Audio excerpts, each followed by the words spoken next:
Buenas tardes para todos. Gracias por estar aquí presentes. Algunas reflexiones iniciales a partir de la charla de Mario, colega. Felicitaciones, Marito, por la presentación. Como siempre, me dejás la vara allá arriba. A ver qué... Pero bueno, voy a seguir resaltando, seguir intentando ir para allá. En segundo lugar, quería agradecer a la organización por la invitación y decirles que venía a vender unos aparatos de electrofitness que, bueno, ahora ya no, olvídense de ello. Eso lo suspendemos. No, realmente gracias a todos por estar acá presentes y evidentemente me pone contento ganarle a Netflix, porque seguro todos tienen cuenta y podrían estar mirando alguna serie y bueno, decidieron estar acá, con lo cual eso está bueno. Básicamente voy a trabajar sobre lo que es aspectos de mi experiencia en la preparación física en el alto rendimiento y hacer algunas, no bajadas, pero algunas reflexiones al respecto de la gente con la que trabajé y las cosas que me enseñaron que se identifican con las posibilidades que tuvieron durante los primeros años de educación física. Una relación que para mí es directa y que lo aprendés con muchos años de trabajar con jugadores de toda clase. Me presento un poquito así de manera rápida para que vean de dónde vengo. Yo estudié en el Instituto Politécnico acá en Rosario, soy técnico mecánico y mis primeros años cerca de lo que fue la preparación física y demás lo hice dentro del laboratorio de Biosystem, evaluando atletas que no eran acá una foto con Beto, gracias Juan Carlos por esa posibilidad que tuvimos de muchos profes de crecer al lado de gente que con una gran generosidad nos dio la posibilidad de crecer y de formarnos en esto que tanto nos gusta, a mí especialmente lo que es el área del entrenamiento. Años trabajando en el ámbito de la medicina deportiva, pero evaluando gente que no eran alumnos propios. Lo que me llevó de alguna manera a años posteriores, allá por el año 93, decidir empezar a vivir del sudor ajeno. Eso que mi vieja tanto me venía diciendo, bueno, a partir del 93 lo logré y me puse a entrenar gente por mi cuenta. Tuve la suerte de trabajar unos años con el equipo de Copa Davis, con tipos que me enseñaron muchas cosas, 3 años con Pepe Meolans, 7 años con David, los últimos 2 años de mis viajes con una puertorriqueña con la que tuvimos la suerte de ganar medalla de oro en single femenino de tenis en Río de Janeiro. Todas cosas que me dejaron experiencias lindísimas que ahora van a ir viendo cómo aparecen. Pero también aprendí mucho, porque esto del alto rendimiento estresa, aprendí mucho a partir de lo que fue mi trabajo en el rugby. El rugby amateur, pero practicado por tipos que casi lo hacen de una manera profesional. No solo por la actitud, sino por la cantidad de tiempo y el lugar en su vida en que colocan de alguna manera el rugby. Mi experiencia básicamente viene de la mano de lo que es el rugby y el tenis. Entrenando gente desde allá en los años 93, pero me pasó algo bastante curioso en los 2000 a partir de alguien que hacía de mi formador para trabajar en el ámbito educativo, pero cosa que uno se lleva permanentemente al ámbito de trabajo del tenis y el rugby, como me pasaba a mí. Me encontré con estos libros que empezaron a mostrarme de alguna manera que la actividad física no se la podía mirar exclusivamente desde una óptica, lo que era la óptica de un laboratorio, lo que era la óptica desde un tipo en expresiones físicas de elevado rendimiento. Y me encontré con que había mucha gente preocupada por lo que le pasaba a la cabeza del tipo que estaba haciendo actividad física. Esta preocupación del 2000 me llevó con el paso del tiempo, seguir trabajando con modelos de trabajo bastante mecanicistas, planes hechos hace 10 años atrás que hoy yo realmente no los volvería a repetir, planes que ya le pedí disculpas a esos pibes de haberlos entrenado con esos planes que no puedo entender cómo mejoraban.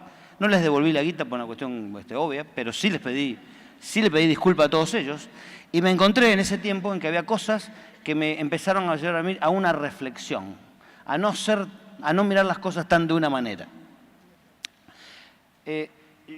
Esta es una pequeña introducción para plantear que a partir de los juegos predeportivos uno puede lograr sinceramente transformaciones, que es un poco la base del aprendizaje. Lograr que una persona tenga acciones, tenga actitudes distintas, que haya sufrido un proceso de transformación, que eso de alguna manera es el aprender, y es un poco lo que quiere la educación. A ver, hablar de juegos y en el camino hacia los deportes, cosas que a mí me sucedieron, me llevaron a encontrarme con los predeportivos como herramientas, los predeportivos como vehículos de una transformación. Evidentemente que cuando uno habla de esa herramienta, la cantidad de aspectos que deberían estar contenidos en un juego predeportivo tienen que ver con diferentes áreas que hacen al comportamiento de una persona. Es fundamentalmente cuando el tipo juega. Por ejemplo, desarrollo físico integral, no separar lo condicional de lo coordinativo, como muchas veces te enseñan en el profesorado de educación física, pensar en la idea de que se desarrolla un pensamiento táctico, que lo que el tipo está haciendo tiene una orientación, por algo lo está haciendo, tiene un motivo, hay un motivo superior. En el desarrollo de una técnica, con esto no se enojen, porque absolutamente todo aquello que nos da, que en lo que somos eficientes, seguramente por detrás hay una técnica que cumple con leyes de la naturaleza y no rompe la biomecánica tradicional. Quiere decir que aprender una técnica facilita que uno tenga una mejor vida. Desarrollo de la percepción, desarrollo de rasgos de la personalidad, desarrollo de valores y fundamentalmente, como aparece allá abajo, intentar crear un hábito de deporte y de actividad física dentro del marco de la salud. Mucho tiempo planteando esto, trabajando en academias deportivas paralelamente al alto rendimiento, y resulta con que me encuentro con diferentes resultados. Digo yo, en ese pasaje de los juegos a los predeportivos y por último llegar a los deportes, me encontré con que logré buenos y malos jugadores. A ver, aquellos que leen bien lo que hacen, ¿se celebra? Aquellos que leen bien, aquellos que leen mal lo que hay que hacer dentro de la cancha, pero lo ejecutan bien, son predominantemente los talentosos, los que hacen las cosas bien por una cuestión técnica, se manejan de una manera creativa, pero no les gusta seguir una disciplina, no se ordenan. Ese tipo por lo general no llega al alto rendimiento. Tenés luego aquellos que leen mal, pero lo ejecutan bien. Que leen mal y ejecutan mal. Ahí yo me siento representado. Lee mal lo que hay que hacer y después lo ejecuta mal. Son esos a lo que le dicen salí para reforzar.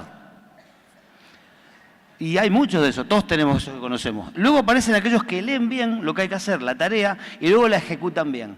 De ese grupo selecto aparecen los buenos, aparecen los pro, y aparecen jugadores que llegan al alto nivel de profesionalismo. Pero acá lo lindo aparece con un cuarto grupo, que son los que leen bien lo que hay que hacer y luego lo ejecutan mal. ¿Qué creen ustedes que salen de eso? Futuros entrenadores. Y ese, claro, no sé por qué se ríen, yo lo digo en serio, lo digo en serio y se me ríen. Los mejores entrenadores, ese que está allí, es Cachito Marcacho, exjugador que yo entrené, que era muy malo jugando, pero muy bueno leyendo lo que había que hacer. Una cosa es la idea táctica y la otra cosa es la ejecución. Cuando vos ejecutás mal, pero lees bien lo que hay que hacer, luego aprendés a cómo enseñarlo y tenés un entrenador de clase internacional. Entonces, este tipo hizo un aprendizaje desde otro punto de vista. No es bueno desde el punto de vista coordinativo, es bueno desde el punto de vista táctito, es bueno desde el punto de vista cognitivo. Es bueno, y luego se forman otros aspectos y termina transformándose en eso que yo planteo allí. Por eso digo, me encontré con esa clase de tipos. Todos estos pasaron por un proceso de evolución en lo psicomotor, esto lo menciono, les voy a explicar luego por qué, en donde evidentemente todos tenemos o traemos una carga filogenética.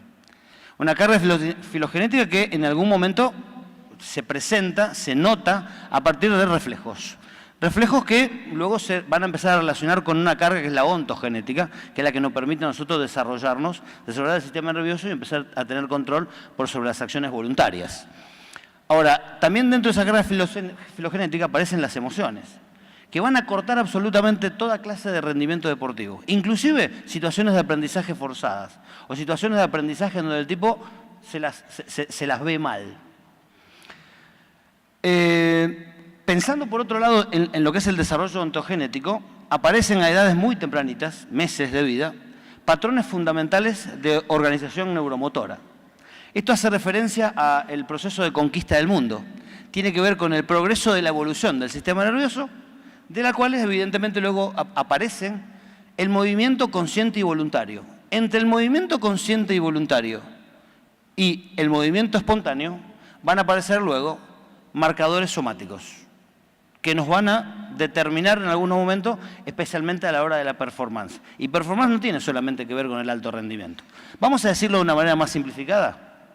Aparece aquello relativo a la especie que se relaciona con la posibilidad de respuestas automatizadas, que tienen que ver con los reflejos, y con percepciones corporales que aparecen desde los primeros meses de vida, con una carga importantísima, según Antonio Damasio, un neurocientífico portugués, a partir de los genes. Lo relativo al ser, que tiene que ver con la ontogenia. Bueno, como decíamos antes, aparecen patrones que evolucionan según el tipo, el pibe va conquistando lo que está alrededor de él. Y luego aparecen, evidentemente, a partir de esto, 9, 12 meses de vida, las tomas de decisiones. Todas estas cosas, ustedes dirán, bueno, pero ¿por qué estamos mencionando todas estas cuestiones? Bueno, las estamos mencionando porque mientras estas cuestiones se van desarrollando, va aumentando el cableado en tu cerebro que va a determinar a futuro posibilidades de trabajo, ya desde edades tempranas. Hablemos un poquitito de lo que son las percepciones corporales, o sea, las emociones. Como yo les planteaba antes, Damasio dice que las emociones básicas son un conjunto de respuestas químicas, pero que están planteadas fundamentalmente para crear circunstancias ventajosas para la supervivencia. O sea que no son casuales, son cosas con las que hay que aprender a convivir. Y luego vamos a hacer un pequeño ejercicio con eso. Concretamente, el término emoción serviría para designar un plan motor innato al que se le añaden luego estrategias cognitivas, o sea, lo que vos vas adquiriendo, lo que vas aprendiendo, que es lo que te va a llevar a aumentar tu posibilidad de gestionar una emoción cuando ella aparece sí o sí. Finalmente, las emociones serían, en resumidas cuentas, percepciones del cuerpo que traen como consecuencia la alteración del propio cuerpo. Y de vuelta las dejo así flotando porque luego vienen de alguna manera a aparecer. Entonces, cuando uno habla de emociones, necesariamente habla de ontogenia, necesariamente habla de filogenia. Vamos un poquito adelante. Advertencia de todo lo que hicimos hasta recién. La advertencia viene dada porque estas cosas las mencioné, porque luego en el alto rendimiento muchas veces tengo que volver a esas instancias iniciales, previo a la escolarización, porque pueden ser nuevas rutas para rearmar caminos, fundamentalmente desde el punto de vista del sistema nervioso, para corregir determinada técnica o para corregir un comportamiento motor que no me sirve para mejorar la performance. Evidentemente vamos a tratar que luego esto se engrane con lo que queremos hablar de los predeportivos. Decíamos entonces que entre 9 y 12 meses encontramos un sistema nervioso central más desarrollado, no consolidado, pero diferente, que ya tiene experiencias, tiene intenciones, se han creado, al montón de decisiones que haber tomado, se han creado marcadores somáticos producto de esa experiencia, que eso es el marcador somático, es la huella de la experiencia. Y aparecen evidentemente formas motoras básicas como caminar, correr, reptar. Me hacen falta luego varios años para que a partir de estas formas básicas aparezcan las primeras capacidades, que no son ni más ni menos que diferentes manifestaciones del aparato locomotor, aquellas que yo voy a tomar para llevar adelante un proceso de desarrollo o un trabajo de desarrollo. Mientras tanto, la base de esa capacidad física viene dada por el volumen del movimiento que el chico hace. Volumen de movimiento que yo me pregunto muchas veces si es correcto seguir hablando de capacidades condicionales y coordinativas cuando a edades tan tempranas se presentan de una manera tan integrada, de una manera tan unificada. Por eso que de alguna manera planteo que por qué no integrar estas formas de presentación del aparato locomotor y hablar de capacidades físicas o de la integración cual y cuantitativa, capacidades coordinativas y capacidades condicionales. Esto entre el año de vida y los 4 meses. De nuevo, yo antes les advertí, espérenme con estas cosas porque van a ver luego cómo aparecen.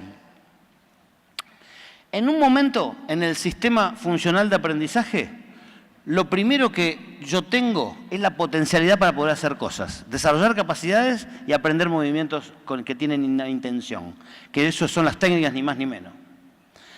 Esas potencialidades, imagínense que esa potencialidad está allá abajo de esa espiral, a donde quedó la flecha.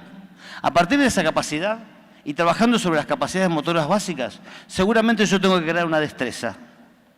Destreza que luego trabajadas, afinadas, se transforman en hábitos. Necesariamente el hábito no es una mala palabra, sino la forma en que uno disfruta mejor de ciertas cosas que hace en la vida y dedica la energía que no siempre sobra para los momentos en que hay que tomar una decisión, que siempre aparecen después de cosas que están haciéndose de una manera automatizada. Un ejemplo en el tenis, el tipo juega el punto al principio de una manera automática. Juega para allá, el otro sabe que le juega para acá y va jugando un partido de ajedrez. En un momento el tipo cambia, cuando vio que el otro le estaba dando una posibilidad de ser atacado. Durante el principio del juego el tipo estuvo haciendo una actividad bastante automatizada. Ambos sabían a dónde se iban a jugar, hasta que uno de ellos tomó la decisión y el riesgo de jugar al otro lado. De esto se trata, de cuándo tomo esa decisión. Pero volviendo a esta espiral, en esta espiral yo encuentro que entre destreza, hábitos y habilidades no hay una gran diferencia. Que en todo caso las diferencias aparecen por la consolidación y la calidad del movimiento. Dicho de otra manera, una cadena no es un cable. Cuando yo empiezo a trabajar a partir de capacidades, perdón, aquí me vengo para atrás, vengo bien. Cuando yo empiezo a trabajar sobre las capacidades, llámense las potencialidades, las posibilidades de hacer cosas que tiene un hombre, desde lo coordinativo o desde lo condicional, voy a ir llevándolo a un proceso en donde logre mayor destreza en lo que hace. Ahí estoy creando cadenas. Cadenas que nunca van a ser tan fuertes como es un cable. El cable es a la cadena como la habilidad es a la destreza. Es un nivel mayor de expresión, un nivel mejorado de expresión. Dicho de otra manera, una persona primero hace la actividad, luego lo hace de una manera fluida y finalmente lo hace de una manera muy elegante. Una cadena se terminó transformando en un cable. Y todo esto va a crear un nuevo nivel de capacidad para que siga la espiral y yo siga creando nuevas formas de movimiento con mayor calidad. A ver, de esto un poco se trata. Primero lo hago, luego lo hago de una manera fluida, luego lo hago de una manera elegante y como Gustavo Cito le contestó a Juan, luego lo hago con cancha. ¿Se ve lo que hace el pibe allí? Evidentemente hay un nivel de superación bastante elevado. Eso es más allá de fluido, más allá de elegante. Bien. ¿Cuáles son los medios para ir logrando esas cosas que yo me planteaba? Lo de la destreza, lo del hábito, lo de una nueva habilidad que es la base y nueva capacidad para seguir trabajando en esa espiral. Bueno, evidentemente que yo tengo los principios con los que trabajo en las escuelas deportivas, que son estos. Incrementar el número de aferencias más que la motricidad, lo dice Emilio Massabeu. Las edades juveniles son para trabajar más sobre las aferencias que esperar grandes resultados en la motricidad. ¿Por qué? Porque hace falta que el tipo siga madurando su sistema nervioso. Es más fácil que yo siga poniendo aferencias y que su cerebro siga creando nuevas sinapsis en función de cosas que yo podría luego plantar a futuro. No al automatismo, ya que quita responsabilidad del cerebro. A pesar de que aparece, es necesario el automatismo, pero sobre él tengo que trabajar. ¿Con qué? Con el principio de variabilidad. ¿Para qué? Para que el cerebro siga pensando, para que no se relaje. Fomentar el percibir y el descubrir por la acción motora más que el pensar. Creo que esto no significa que estoy diciendo algo contrario a lo que dijo Mario antes.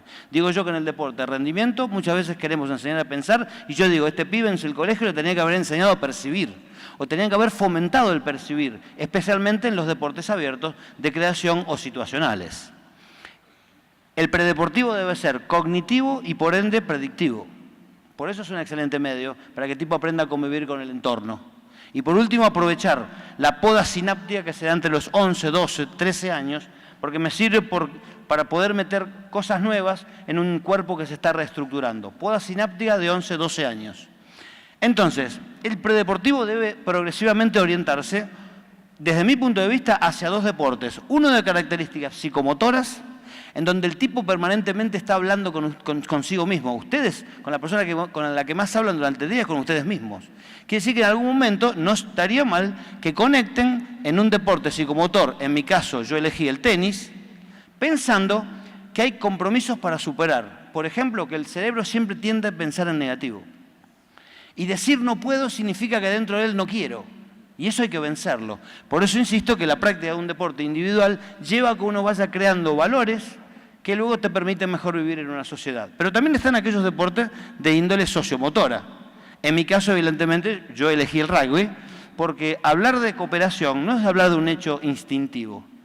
Es hablar, puede haber una base o un gen por allí que te lleve a intentar ser cooperativo porque tenés mejores ganancias. Pero básicamente la cooperación es una cosa que hay que fomentar porque genera nuevos valores, fundamentalmente para convivir en la sociedad.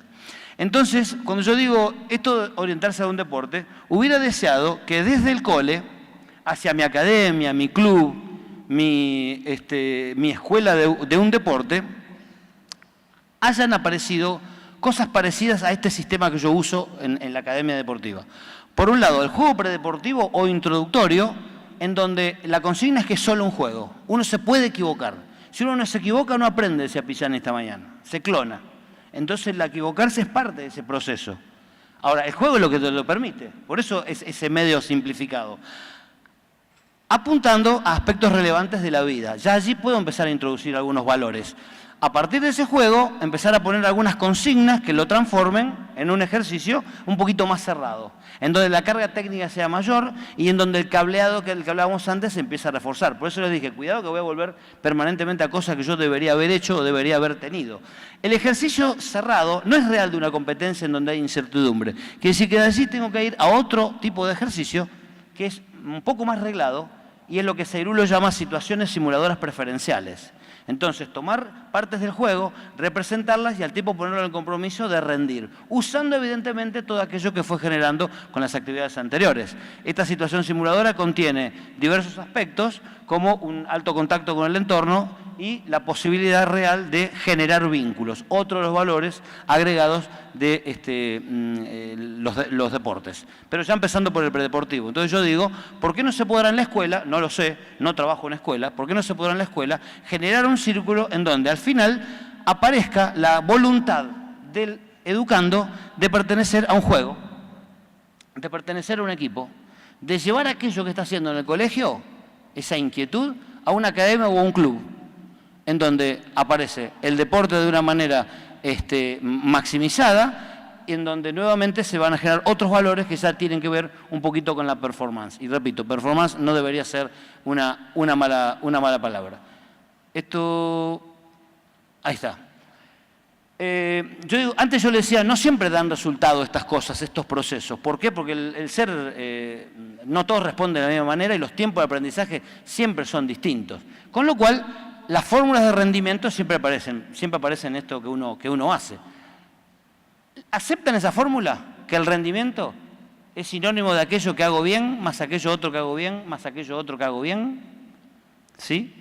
Si alguno la acepta, yo le propongo que reflexione en cambiarla e interprete que el rendimiento de uno viene dado por todas las cosas que hacemos bien, menos las cosas que hacemos mal o las cosas que concretamente no hacemos.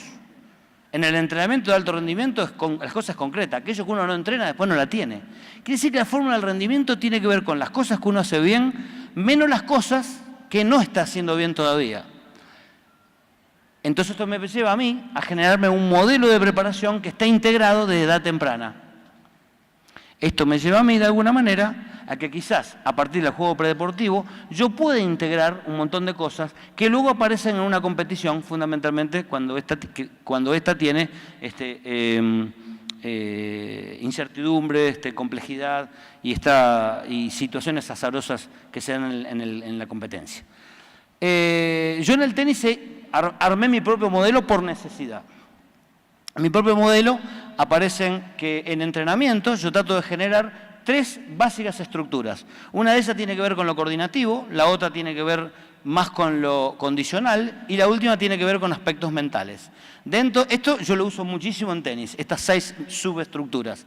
Cada una de ellas, evidentemente, luego tiene objetivos muy precisos. Hablar de estructura energética es hablar de cómo genero energía. Hablar de una estructura neuromuscular es decir, bueno, cómo la uso esa energía. Y la voy a usar a través de diferentes manifestaciones de la fuerza. Sigo un poquito para adelante. La estructura coordinativa, a su vez, tiene 2 subestructuras. La primera tiene que ver con la agilidad. Acá se empieza a relacionar la preparación física con la técnica. La segunda subestructura tiene que ver con lo visual. El entrenamiento específicamente de las capacidades del ojo. Que digo el ojo, pero en realidad tendría que hablar de lo que es la visión, como herramienta, como elemento fundamental para el desarrollo. La última estructura es la mental, y es aquella que tiene que ver, por un lado, con lo cognitivo, acá se relaciona con la táctica, y en segundo lugar, inevitable, una estructura que atienda a lo que son las emociones. ¿Qué trato yo de hacer en la práctica? Especialmente de edades tempranas en deportistas, en tenistas, el que la tarea tenga permanentemente elementos de la mayor cantidad de estructuras posibles, otorgándole a la sesión un número 10, cuando la carga cognitiva fue muy alta, un número 7 cuando la carga condicional fue muy alta y un número 5 cuando la carga coordinativa fue alta. Quiere decir que uno puede ir jugando con valoraciones de acuerdo a la cantidad o al porcentaje que puso de cada uno de estos componentes en una mezcla llamada la tarea del día. Y ojo que tipos de alto rendimiento, un profesor de educación física, Mourinho, dice que por encima de todo esto hay una supradimensión que se llama táctica. Que todas las cosas que yo estoy haciendo van en función de una idea de juego. Y la idea de juego está primero, y esto está buenísimo, porque tiene que ver con cosas de la vida cotidiana de cada uno. Le das sentido a cada una de tus acciones, el que vos sepas para qué la estás haciendo. Un poquito de desarrollo de estas cosas. Hablar de una estructura energética es hablar de los sistemas. Hablar de la estructura neuromuscular básicamente es hablar de niveles de tensión que uno alcanza, eso es la fuerza. Del tiempo que tarda en alcanzar ciertos niveles, eso es hablar de velocidad y potencia. Y por último, del tiempo que soy capaz de mantener el nivel de fuerza, eso es hablar de resistencia a la fuerza. O sea que todo es fuerza en el componente neuromuscular. Y diferentes formas de presentación, como para resolverlo de una manera rápida. Rápidamente me paso a la estructura coordinativa, la segunda. Esta fue la condicional. Bellísimo lo que hace el tipo allí. Evidentemente tuvo que coordinar el control motor de esa acción con la implantación temporal y espacial de lo que quiere hacer. O sea, hacerlo en el momento adecuado. Una alta demostración de coordinación, entendida como hacer en la práctica aquello que se quería hacer previamente en la teoría. Y luego, evidentemente, la estructura visual, en donde el entrenamiento del ojo, el entrenamiento de las capacidades visuales, son una obligación, especialmente a edades tempranas, porque llevan a la percepción, y esto lleva a la anticipación, y esto le lleva a leer situaciones de juego, y por ende divertirse más, aprender más rápido, ser más económico, ser eficiente, ser confiable. Miren las cosas que tuvo que hacer un tipo para poder mantener a otro tipo allá arriba. Pensando de alguna manera en estas estructuras, hablar de la agilidad es hablar de ciertos componentes. Hacer a un tipo coordinado, hacerlo preciso, hacerlo confiable, hacerlo económico y por último darle capacidad de seguir aprendiendo cosas nuevas, capacidad de creación. A Ginóbili no se le ocurrió haber entrenado el ir corriendo y en el último segundo cuando le pasan la pelota tirarse en palomita, tirar la pelota para arriba y ganar la final olímpica de Atenas 2004. Evidentemente que no lo practicó, pero sí crearon situaciones, le fomentaron la posibilidad de crear en circunstancias inclusive de estrés. Y evidentemente que la estructura visual es hablar de lo que uno percibe. Hay 3 o 4 barras allí. Avanzando un poquitito con esto que yo planteo por acá. ¿Le damos un poquito de play en esos aparatitos? Yo digo que a ciertos niveles ya básicos aparecen cuando entreno la... Ahí está bien. Cuando entreno... Sácale el volumen si querés. Ahí está. Entreno, dale el otro play también, si funcionan, así esto va avanzando.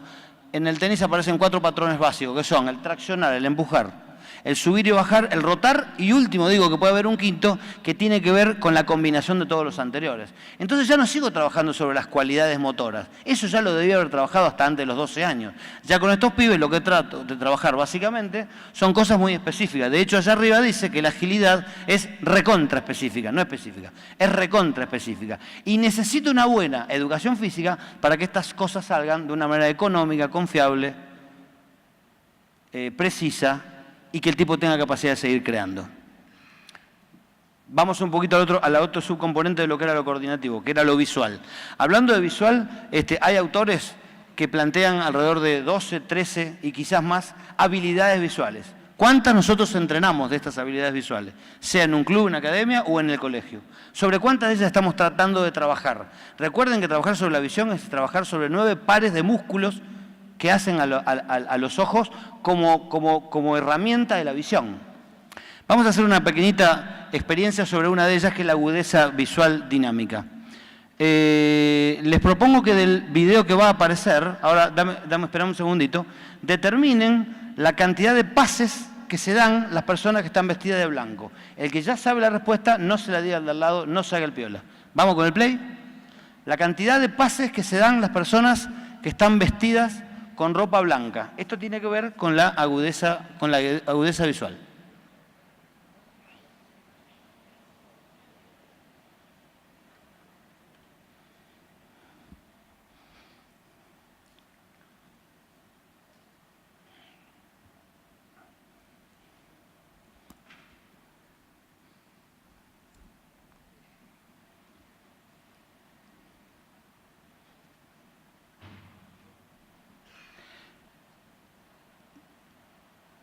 ¿Se puede hacer una pequeña pausa ahí? ¿El video? Bueno, ¿lo pudieron contar? ¿El número de pases? ¿15? ¿Alguien da más? ¿Le damos play de vuelta, Claudio? ¿Le damos play otra vez? Ok. El número correcto son 15 pases. La pregunta es ahora, ¿alcanzaron a ver el gorila? Sí, sí. ¿Alguno no vio el gorila? Vamos a decirlo de otra manera. ¿Alguno no vio el gorila? Bueno, para los que no habían visto el gorila, ahí lo tienen. Ya se fue. Bueno, mientras ustedes estaban viendo a la gente de blanco pasándose la pelota, pasó un gorila vestido de negro. Esto tiene que ver con la agudeza visual. La pregunta es, ¿percibimos bien? Y esto de fomentar el percibir es una cosa que se puede realizar. Ahora, vamos a descartar, como dice Erickson, que haya a través de revisiones visuales la idea de evitar que aparezcan deficiencias que lleven a malos comportamientos motores simplemente por no leer bien, por no ver bien.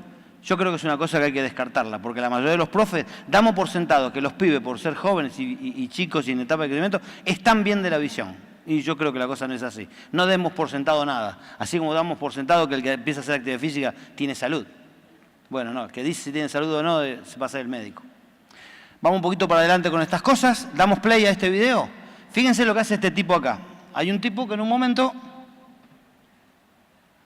pensando nuevamente en la percepción, hay un tipo que en un momento hace una jugada magistral.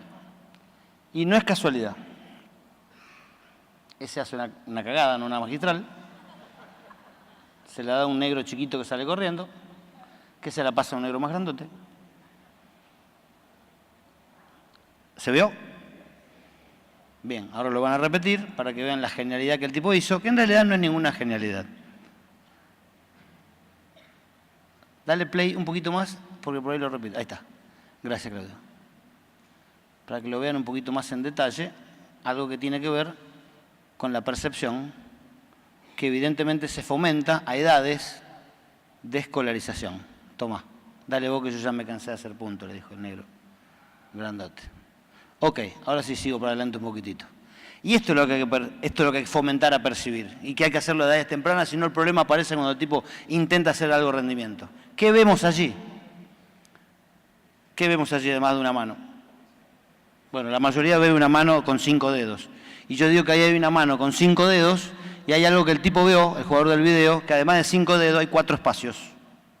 Y lo que hizo fue atacar por el espacio, por eso hizo esa jugada. Entonces estas cosas de fomentar, de ver cosas que van más allá de lo obvio, son cosas que el profe tiene que hacer a edades tempranas. Esto es fomentar el percibir. Y actividades hay un montón.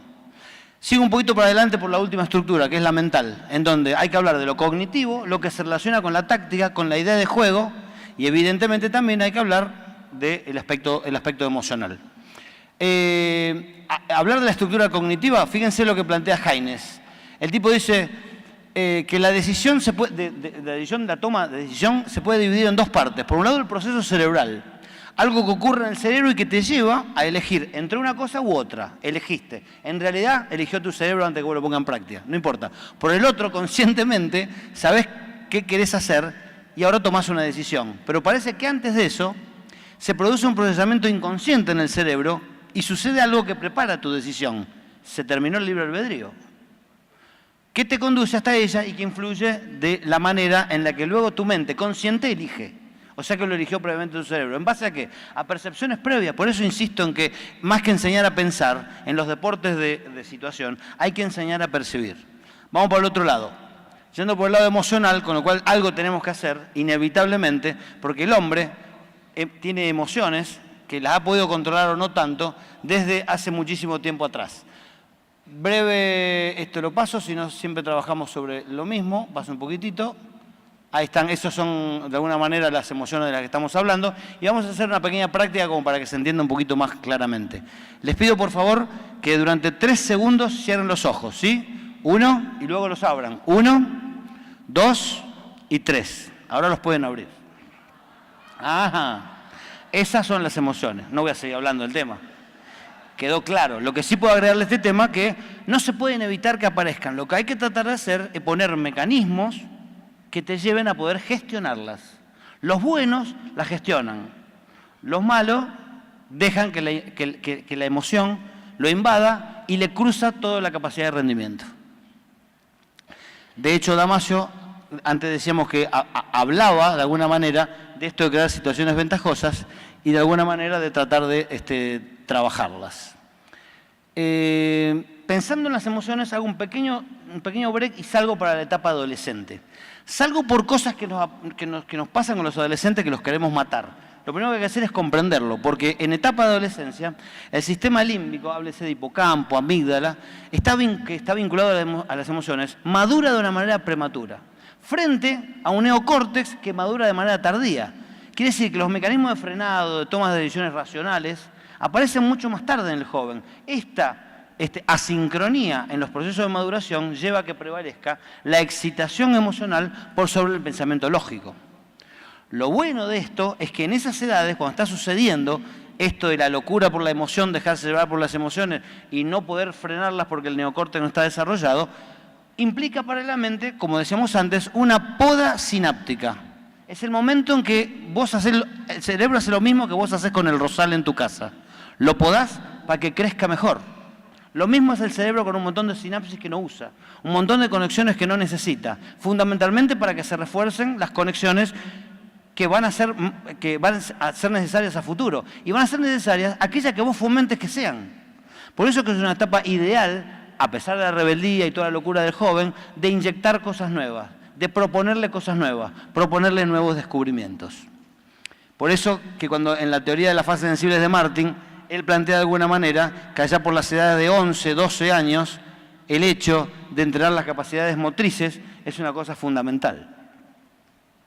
Siguiendo un poquito para adelante, para quien quiera saber un poquito más o leer un poquito más sobre eso que acabamos de decir, que es una puerta que se abre a lo que es el entrenamiento del adolescente, yo no tengo tiempo, sigan a esta autora que aparece allí. Blackmore se llama. Y ven algunas de sus charlas TED, en donde ella plantea el fenómeno del joven, tiene libros escritos sobre esto, pero esto es una charlita de 15 minutos que le va a dejar mucho más claro esta puertita que yo abrí, de qué hacer con un adolescente más allá de comprenderlo y no ahorcarlo. Terminando, este es el resumen, de alguna manera, de todas aquellas cosas que yo digo que hago en entrenamiento. Evidentemente, a partir de una tarea que se propone en cancha.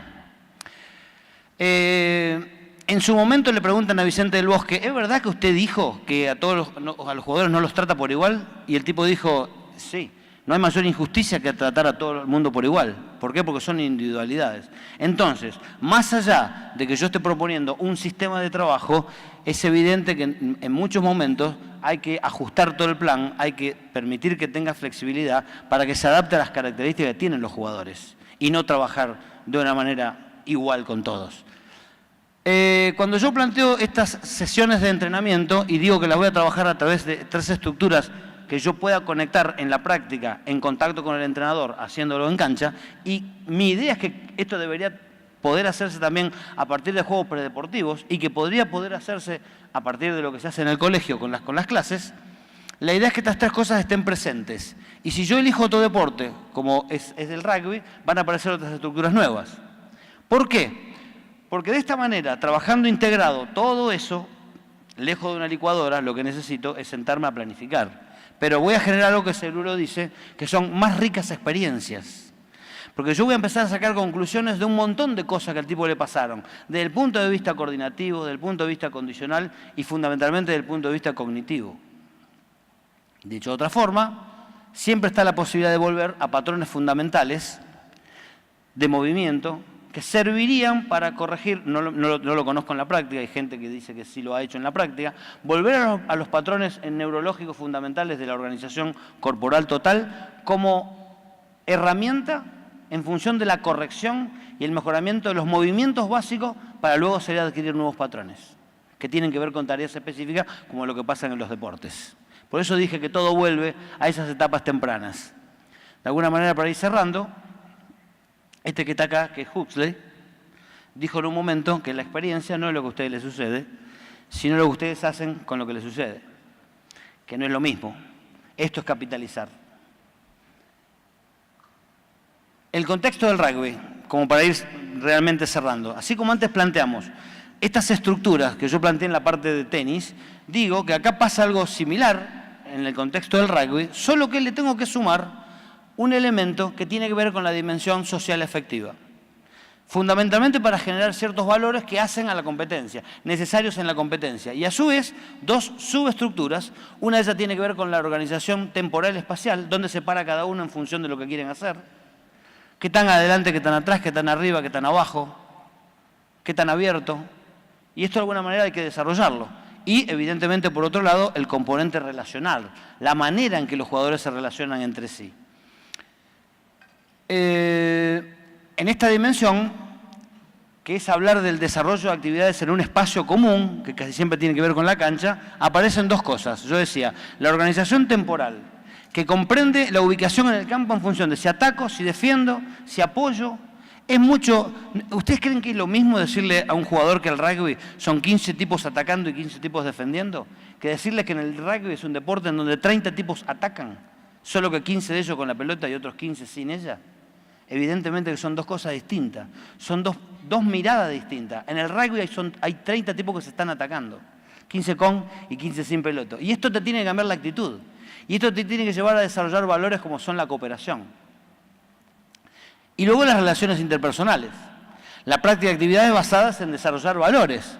Es no dejarse llevar por el cerebro social, que es un cerebro automático, ahora lo vamos a ver, y no condenar con el gesto. ¿Qué es esto de condenar con el gesto que pasa mucho en jóvenes? Miren, en esta secuencia hay un jugador que es Michael Owen, tirado en el piso, agarrándose la cabeza. Claro, pero miren los compañeros, lo mismo. Miren la hinchada. Los únicos que no están con la cabeza arriba de los hombros, los ojos abiertos, la boca abierta, son los de amarillo, que no sé qué hacen de ese lado de la tribuna.